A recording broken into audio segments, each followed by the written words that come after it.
السلام علیکم ورحمۃ اللہ وبرکاتہ۔ آج کا ہمارا درس ہے عورت اور مرد کے کیا کفن میں فرق ہے۔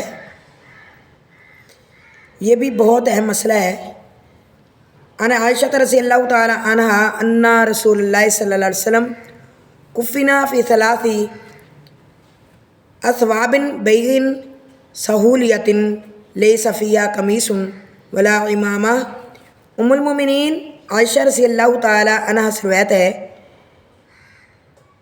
فرماتی ہیں کہ بے شک رسول اللہ صلی اللہ علیہ وسلم کو 3 سفید سہولی کپڑوں میں کفن دیا گیا، جن میں نہ قمیص تھی اور نہ ہی پگڑی تھی۔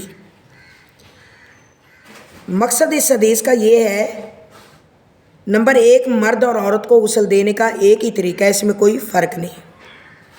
البتہ غسل میت کے دوران عورتوں کے بالوں کی 3 چٹیاں بنائی جائیں گی اور انہیں پیچھے ڈال دیا جائے گا۔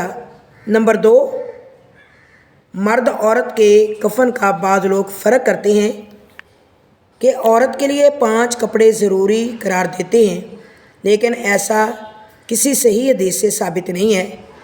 اس لیے زیادہ بہتر اور افضل یہی ہے کہ جتنے کپڑوں میں رسول اللہ صلی اللہ علیہ وسلم کو کفن دیا گیا، اتنے ہی کپڑوں میں عورتوں کو بھی کفن دینا چاہیے۔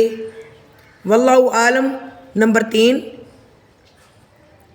مرد امام ہی مسلمان عورت کا جنازہ پڑھا سکیں گے۔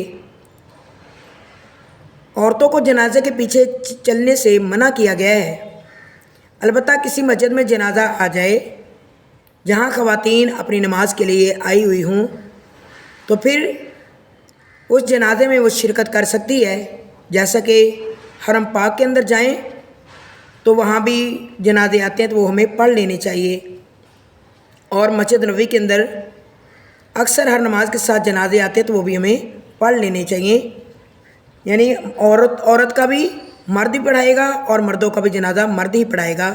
اگر کوئی اہتمام ہے تو ہم عورتیں بھی پڑھ سکتی ہیں۔ اللہ تعالیٰ سے دعا کرتے ہیں کہ اللہ رب العزت ہم سب کو عمل کی توفیق عطا فرمائے، آمین ثم آمین۔